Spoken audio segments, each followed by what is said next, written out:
whose team won, or who, forget about, let me point to someone, who's on Bruce's team? All right, pilots are together, right? Clayton, Phyllis, and Robert.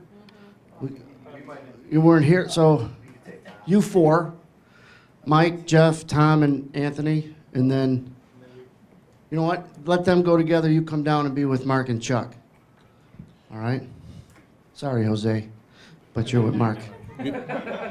Before you begin the exercise, Anthony, before you begin, I just... No, we're not going to start that. You and I are going to go over another one. Oh, go ahead. But before that, I really wanted to make a plea to everyone in the class. The stuff we've been sharing with you really works. And there really aren't a lot of people that know this stuff. And so my plea is, do not get it on the internet, do not blog it out, because you'll kill it for all of us.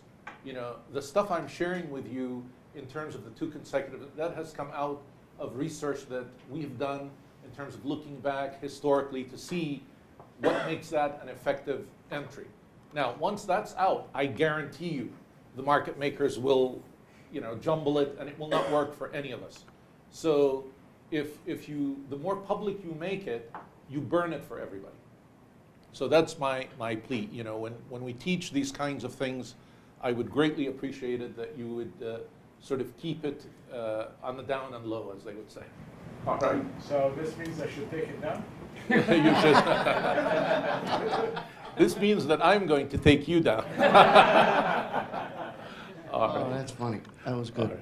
Now, I agree with John 100%, but the reds and greens, however, are not going to be red or green unless there are people that are trapped. So if everybody knew about it and didn't get trapped, they wouldn't show up. They're showing up because there's tempo and there's the assumption that there's people stuck. So that's what's good about them. What's also better is how to use them. So they're just not lines on a chart. They're actually people that are stuck because of all the tempo stuff that we're talking about. Do you want to go to your next slide and your next image? And this is all from yesterday. We're just going to do another one of these, and then we're going to do this team exercise, but this has went well. And it's all about visual and recognition. So I was talking to Carl in the break, and I want to bring back up what he said, where your first target is what, Carl? Your stop. Your stop. So you want to get short, you're looking for where you're going to get out above. And I think these easy zones make it easier. And then to John's point, he's already ready to get bearish, and now he's aiming because he's seen his absorption. He already knows where he's wrong, and now he's just walking himself into his fire moment. Go ahead with your next image. The next trade, the point that I want to make with it is, let's say you missed this one, okay, up here. The market is still full of opportunity. Don't give up. Begin to look for the next logical entry. And when is that? The reason I have both of them circled is that's going to appear at the 24.77. Let's take a look at that, Tony. Okay. What time? You're going to have a 24.77 at 11:30 Pacific. So you're looking at 1:30. That's overlapping the previous one, though. Okay. So, I mean, it's back-to-back. If you're bearish back-to-back, the same setup scenario would have played out. I don't know if we'll have an exhaustion there, but I know that we're going to get several negative imbalances. That's what I want to highlight. And right, so but this is the same images, the same time, yeah. Same time, okay. Exactly. Oh, so this didn't happen quickly then? This took a while for it Well, to here, just develop?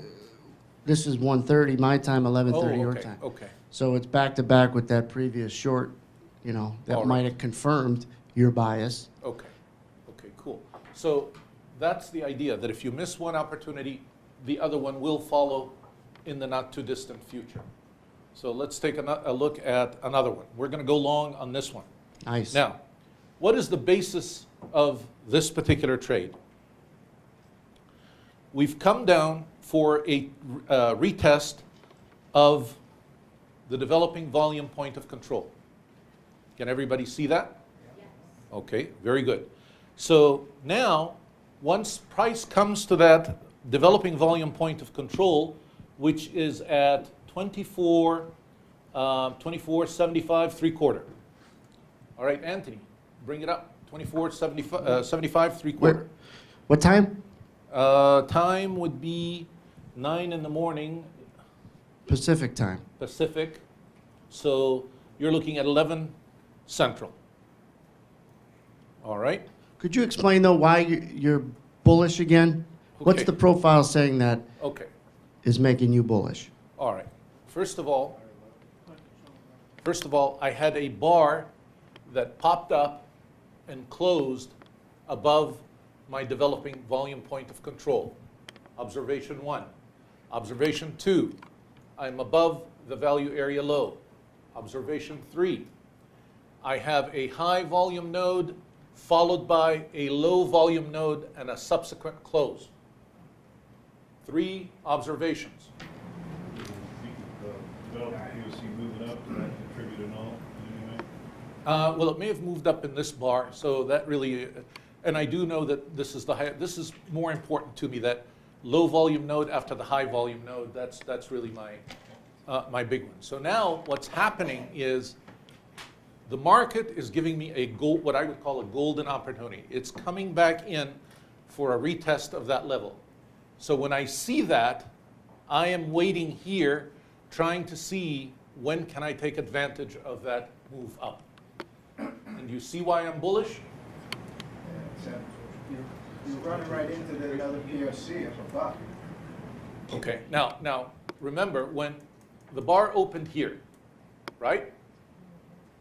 And if it closed up here, then more than likely, what it really did was it dropped first down for a retest of that. And that's what I'm looking for. When I come back to revisit this level, I don't get scared because price came back on me and this is where I open and it comes back for a retest. I already made my case to you that I have a bullish bias. Jeffrey, why am I bullish? All right. I mean, yeah, you're Give me bullish. the 3 things I pointed out. You are above, you closed above the volume point of control. Very good. There One. was a high volume node followed by a low volume node. Excellent. 2. And you closed above the high volume node. that you No, kept above the going. value area low. Yeah, and you're above the value area low. Very good. Thank you. Good job.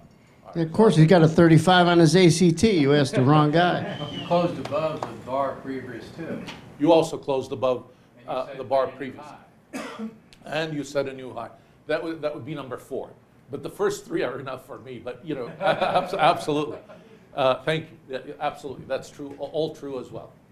So, do I have a legitimate cause for a bullish bias? Yes. Okay. All right. All right. So, most traders are actually thinking short when we're coming down here because they're saying, whoa, we bumped into this high node and it's dropping us, bringing us back. It brought us back, and now we opened here lower and we're continuing to drop. I am willing to bet you money that a lot of amateur traders are thinking short and are taking shorts at that point. Well, I'll tell you where this trader is in real time, and then we didn't do this in the room because it's yesterday. I'll tell you when I got bullish. You guys know where I got bullish. If you're listening through this week or if you've been in the room, is when. When would I have gotten bullish on this chart? There's a couple different times. When it got through the red. So this is drilled down to the minute, 5 minute, 10 minute frame. So if you take what Dr. John talked about where he started to turn bullish based on the things that Jeffrey had answered, and you say, well, when can I wait for a B2B moment to start playing it from the long side? You could wait from here. You could still be a little bullish in here because it penetrated this, and you could stay bullish above our green easy line in here, and you at least go to Carl and say, where would you get out if you were wrong? At least below this guy, right? Maybe you're not in yet, though. And if you're not bullish at this point, you should be after this happens, right? I mean, I would be. On a 4 PNF, it takes out old resistance. And I could, you know, you're going to assume it's probably going to hold in here. Let's see. I think I know it does. Even if you don't get long on this pullback to old resistance, new support, old resistance, new support, looking at this being where you'd be wrong below. You missed it here. You're still bullish, right? There's no reason why you would sell it. Care if you'd buy it or not. There shouldn't really be a reason to sell it yet. Until what? Probably they take this guy out. A lot, you know, with a decent bar through it. But you're starting to see where your entries would be because you're starting to see where your exits would be. Right, Carl? Yeah. That's what's great about live stuff is because he'll say something slightly different than what I've been saying about with targets and getting out before you get in, and he'll say the phrase, your first target. Because everybody would say your first target is what? Your winning side, right? Where you're going to get out for a winner. But if your first target is where you're going to get out for a loser, if you're wrong, you're thinking like a pro. Losers in retail think about how much money they're going to make. In all my life of being a trader for 17 years, and if I'm at a party, someone that doesn't know me and they just meet, what do you do for a living? I trade commodities. Ooh, what stock do you like? And I don't really know much about stocks. Well, I got a stock and it's BCY. And I'll say, well, oh, that's great. I bought it at $5. I says, where are you thinking it's going to go? Where are you going to get out? $10? $15? I said, what if you're wrong? Well, doesn't have an answer. I have an answer, 0.00. That's where he's getting out. But he doesn't answer it from, God forbid. Why? Because he's novice. And there's nothing wrong with buying tips. But he doesn't have an exit strategy. That's why he doesn't have an answer to that question. So your first answer is, if I'm long in this area, I'm probably wrong. If I'm long from anywhere above here, I don't want to risk below here, but I wouldn't have an argument if you wanted to risk below here. Your reward should be a little bit better than mine because your risk is bigger than mine. But at least you could visually see why you know where you're wrong. And most of the time, these aren't obvious places where other longs are wrong.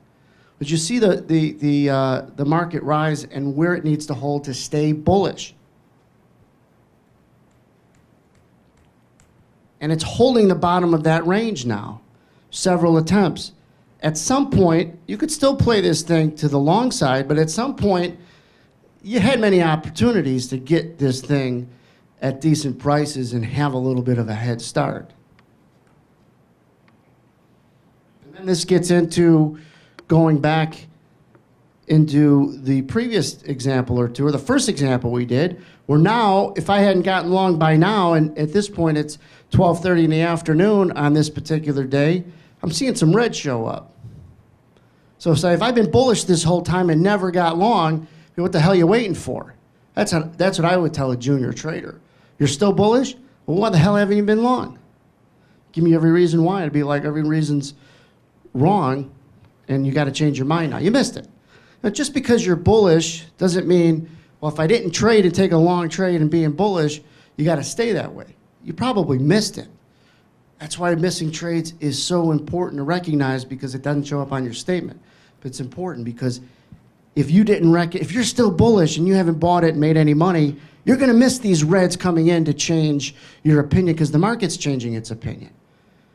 But you're going to miss it because you have a bias that you didn't execute on, that you didn't implement. But this backs into our first example. Everybody should see, and this is why it goes quick, there's some simplicity in what you see when you know the right stuff and you use the right periodicity and you're looking at the right imbalances that are not only put in, but breaking out, sticking the other side, and then becoming subsequent support on the other side. Go ahead. All three of those sell-side imbalances are absorption. If I'm looking at the numbers right. This one is, right, John? Yes, And this one is. yes. There's the first two that you probably have had. And the first thing to look at for absorption is for an upside absorption is a red imbalance with the number next to it higher. 1, 2, 3, exactly. You have two buy absorptions though, don't you? Pardon me? You have two buy absorptions as well, don't you? Well, it would be opposite. Green with a number to its left that's lower. That would be an absorption on the other side. Lower. Right, so if you have a red imbalance, the number to its right is higher. That's absorption. If you have a green imbalance, the number to its left needs to be lower. Right, John? Correct, correct. It has to be that way. Just got to be the opposite. I But thought- you're looking for absorption to buy. If you're bullish, you're looking for green absorption, which means sellers getting absorbed, per John's studies. But if you're looking for a top, you're looking for longs getting absorbed, and you're looking for some quick The easy selling. way to think of it, absorption, the buy absorption, it's the guys getting stuck long at the highs, so it's gonna be a green, maybe a positive delta with a sell imbalance. Delta profile. That's what the delta profile shows. Yeah, that's what I Okay. was talking about today, but it's the same concept here, just the visual's a little different. Because his absorption on today's session was per bar. Right. Correct? It was per bar. Delta profile could be the whole session, but per bar, if it's a green delta profile on that particular, because you know delta profiles, right? That's Right. accumulated at one price. So if it's a green delta profile, that means it's a more aggressive buyers and sellers at that one price. But yet it's red when the price is compared to its sister ask. Every bid has a offer. The price right there, though, the 1710 by 936, isn't that 1710 aggressive sellers and 936 aggressive buyers Yes. at that price? Yes. So isn't that negative delta? Yeah, Yeah. yeah, it is. The green, it's green because of in the band, the easy zone. Right. Right. But isn't that absorption? I thought that's what I thought when we were looking at absorption, we were looking for imbalance. Well, this is a negative delta in a green imbalance. Yes, so that's what I was thinking. Is that not what absorption is? That is what absorption is. So that's an absorption. But price, there's right? two absorptions. Right. Okay. That's the one for Bye. buying, Buying, and the other yes. one's for sellers. I want to I- make one yeah. point though on the absorption. You can look and you're going to find it in a lot of areas, Mhm. but I would focus in on the extremes of bars. Okay. At least from the way I was showing absorption plus the trigger today. Because mid-bar, yeah, I mean, it can be being absorbed, but usually you're mid-bar. You don't necessarily know which way it might roll. You Where get chopped out. If the market just rallied up and you see it absorbed, that's what you want to see. It's running into a wall or a ceiling, Mhm. and then you're getting your trigger. You're looking for some, they're stuck long. You get your sell trigger, and you're looking for a rotation back down. Okay. So, That green bar is gonna expand, right? Trevor. yeah, you'd expect to see that volume. To that point, looking for a rotation back down, if you go back to the beginning of where that setup happened, Anthony? Sure. What I thought I saw something, okay, right there, look at 954 there, it looks like there's an unfinished auction right there at the bottom, next bar over to the left. Oh, down at the bottom. Yeah, down, see that? Yeah. So I guess what I was thinking, I tucked that away in the back of my brain, and then that, once I hit some target levels, I'd be thinking about that in terms of looking for the reason why I would want to get short to finish that off there. But just don't use too many things. You use more things, they're going to be some telling you buy it, some telling you to sell it, and both will be wrong. So if you're going to use unfinished auction, unfinished business, and use it, play it from the short side, look for a place to sell it, and if you're wrong, this will keep you out of trouble. Then that'll keep you out of right. Right. But don't say, well, this is a B2B bar, and that's bullish, but this is bearish, so I'm going to do what, both? No, right. Maybe, right, do neither before you do, but, I mean, it's just like, you can't have too much. And I'm not saying unfinished auction is worse or better. It's just saying being consistent. And then we could determine if you're consistently good or consistently bad. And we could fix it. If you're good, we add your contracts. If you're bad, we'll fire you. Right? But at least we know that you're not doing your job, and we can get better at it. Go ahead, Jeff. So at the bottom, you have those double stacked imbalances. The very bottom price, I see like 1266 by 1237. Trevor, on the thing that you showed today, that would be a negative delta with a buy imbalance, right? The 1266 or 2766, 1237. Yeah. Yeah. Am I reading that right? Okay. Yeah, that would be a pattern of what I was seeing, but again, look at the bar right beside it. It's middle of the bar. I like to see this pattern sticking out in the open. Yeah. I was just seeing if I was reading that right on the Yeah. footprint. Okay. Doesn't spot on a bullish transition, so it's good for the So, right, I mean, sometimes it's good, and as far as middle of the bar, it's all about being where you want or where you think could and should hold, period. going back to not using too many things to make a damn decision, because you won't make one, or you'll make too many. Yeah, I mean, this is nice. I mean, the market rallied up and pulled back to see this happen. That's nice if you're looking to get long. You've got these here. I mean, that's a nice setup. It just depends on the type of, what are you looking, what trade are you looking for? Context. And you got your initial exit, like Carl says, his first target, where he's going to get out if and when he's wrong. And I had something that I got to bring up because it's very relevant. When someone asked me one time, off of what I said was, I'm going to take a trade and I'm going to assume I'm wrong every time. And he says, how could you get confident if you're always assuming you're wrong? I says, therein lies the skill. Therein lies the skill. How could you get confident if you're going to assume you're wrong? Well, be good at being wrong and be secure about it and confident. And to want to be 90%, it's not going to happen. But know where you're getting out before you get in. And so this is based on Dr. John's bias of why he'd be bullish in this area, and the first opportunity to not only get bullish also on the footprint, but also places to both get out and get in for losers and winners. And from, where would your target be? So let's say you did buy it in this area. Your exit would initially be below here. Where would your target be? Maybe your first target be in here, but where would an ultimate target be? I don't think we have enough information, though. From the profile, it's 78, 2478. Yes. Okay. That would look like a red hammer, don't that? Entry had been 76 half, 76 3/4, roughly, 76 half? based on the footprint. You mean your first target? No, the entry on this long would have been Okay, 76. let's half, pull that up a little bit and I'll show you how what I pointed out to you actually works.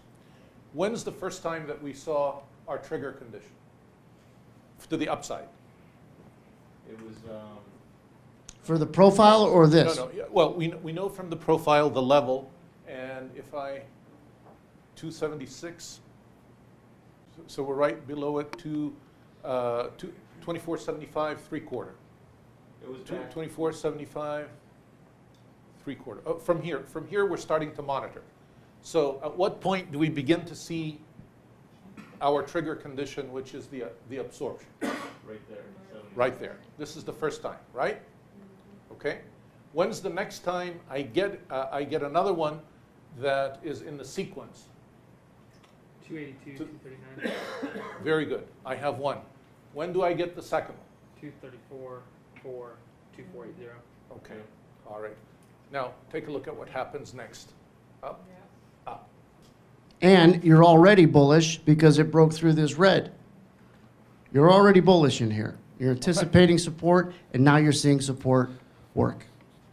Well, you had broke through that red. You broke through the red. You're through it. This one, not that one. This one. Oh, Yeah. that red. Yeah, that red. And There. 2478 was my target because that was my value area high. So it went a tick or two above it. So that trade worked out beautifully, according to plan. No heat. No heat at all. Where would you get in? In my case, let's go back a little bit. Okay. I would get in, I've got my first one here, my absorption, 1, 2, I'm here. I enter here. And it takes me right up. Tony sell them to you. I'm sorry? Well, one thing you got to be careful. Well, I just want people to be careful because this could be an absorption, then go away. Could be an absorption, go away. So look how thick this is. This market stayed here a while. This market didn't go straight up. Maybe you took any heat where you didn't. I'm just telling people when it's an absorption and it's showing you that it is because we're a day ahead of time. And I'm not discounting what you're saying. I'm just saying at that moment, it might go back and forth dynamic, you're because right. it does go back and forth. It will come and go. And that's what is tough about a lot of stuff out there is in real time it's harder to recognize Right. because it comes and goes. That's very true. So that's why you want, this had already happened. I already know this went through the red. I already know that this could be support. And then if I see that, I don't care if, maybe I don't even care if it comes and goes. I'm jumping on it, right? because it might have come and go, but I still want it because I got other things in there to say I'm still on the right side. Because this looks like it's easy, I can guarantee you you're sitting here for about 10 effing minutes before it goes. I'm just trying to apply reality to images. And that's what it is. So you guys stay comfortable and confident. What keeps you comfortable in a trade when it's only one or two ticks your way or one or two ticks against you? You know where the hell you're getting out. And maybe some other things. But at least you know where you're getting out. But don't go back. I just don't want to give people the sense that they're going to go back and boom, boom, boom, works. The volume in here says it's just in the mud a little bit. You're still right. Great concepts. I think a great idea. Watch it, and even if it's dynamic, comes and goes, who cares as long as your stops aren't getting elected? Just don't think it's going to always happen right away. This one happened, but not right away, right? Just implement some reality. Go ahead, Jeff. How far did that end up going? How far or how I think far- that's, in this bar, 78. or this like whole field, 50. How far like we're Let's take a look. I think that was near the high. I think this probably was the high yesterday. Yeah, that was the high. So this is the high of the day. Now, I don't see anything to get short up in here until John starts talking about the profile. And then in our first two examples today, we started to see when you would start to get bearish underneath the high. We know it's the high now, but at the time, I don't see anything that might have said, that's probably gonna be the high, guys, until, and we already did this, but until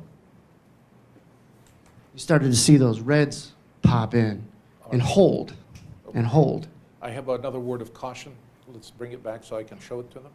Because the point that you made about the dynamic markets is absolutely true. Bring it back again. I want to show them something. That's, where did it go? Are we? Yeah, stuff was right in there. here. Okay, very good. Or absorption. Okay, the point that I want to make is that, let's say you missed the entry here, and then you begin to see absorption come back again here, and you say, well, he said 2 consecutive, I've got 2 consecutive now. You see that? After the first 2 have happened. At this point, absolutely. These are set in stone. They're not dynamic no more. I Right. know.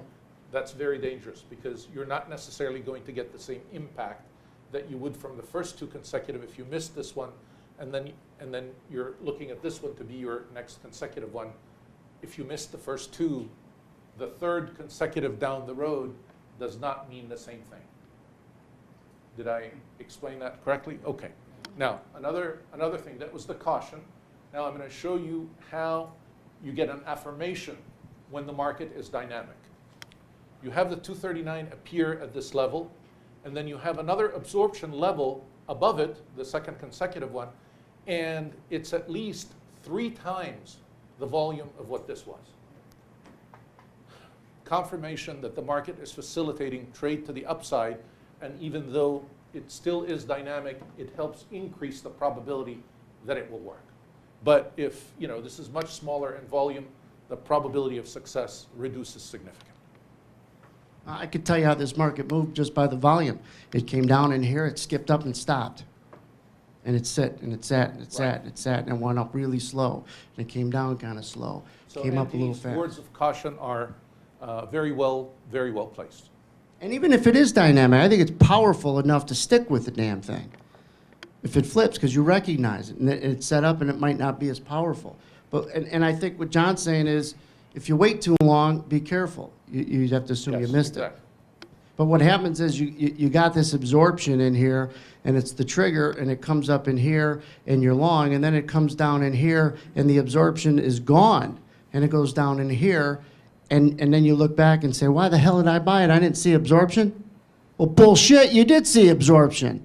It went away, and that's the difference between real-time stuff and where people struggle. It doesn't really look the same in real time, but you got to make it look the same, and you got to know it changes, and you got to change with it. That's where people struggle all the time, and that's why I'm adamant about it. It's always slightly different, and don't make it too different where you don't recognize it. And the point I'm trying to underscore is, I don't try to make things sound too easy. I try to make them sound easier, because nothing is easy about risking your own money. So be careful and understand how this recognition flows. Right, Tom? You've been trading prop firm in London for a long time? Yeah. I mean, how often do you see something on a chart, say, how did I miss it, right? All the time, every day. So you got to be consistent. And who cares if the dynamic of it changes? I think it's a powerful enough tool to stick with it, but still understand where your hell the risk is, right? It's absorption, it's not absorption.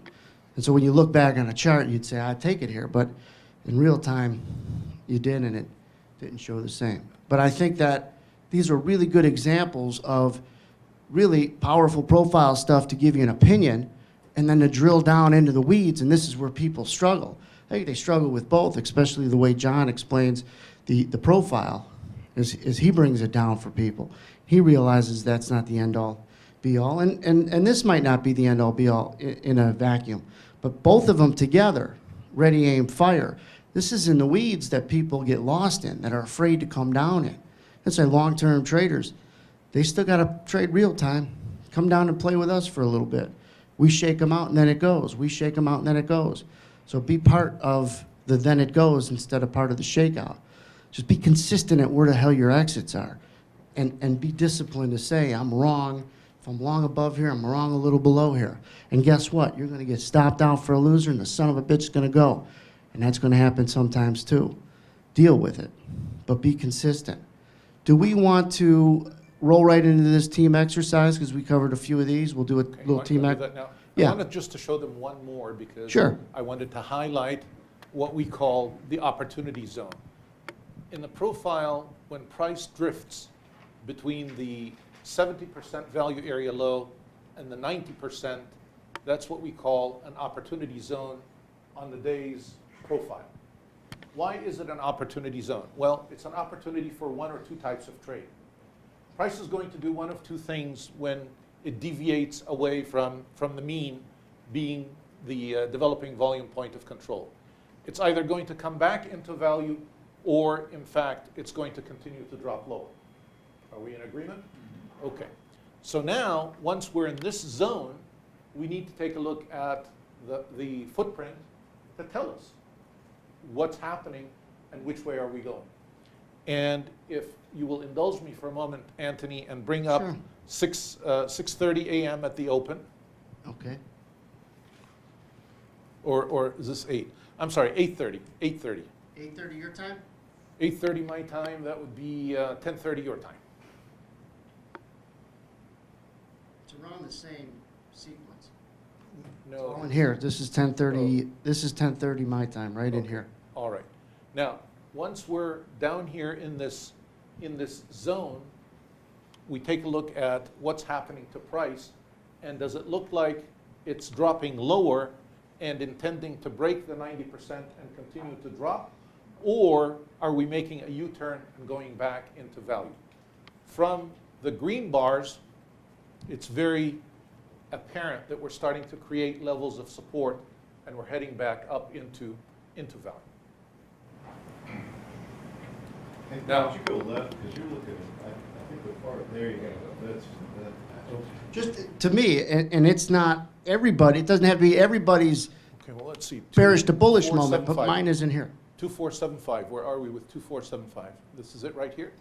75 evens right in here. Okay, all right, so this But is. 10:30, This is when we, 10:30 is right here. Scroll left a little bit so you can see the bottom of that bar. Thank you. okay, There you go. all right, so we had a green, what's the green at? 74 quarter. 74 quarter, 74 quarter. Here's 75 Okay, incomes so across. that was from the first half-hour period. There probably was an imbalance right there that held. We came right down to it, and obviously it held. That's where the unfinished business was.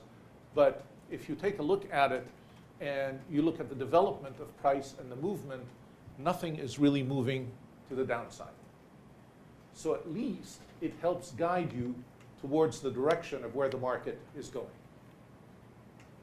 And then you can decide at what point you want to take it to the long side. Okay. And for me, I don't know if I'm bullish until after this I am. I know for sure I am, just based on this. But I can tell you I'm not bearish until this guy gets taken out. That's right. That's all I'm going to tell you. I might already be bullish in here, but if I'm not, I will be here.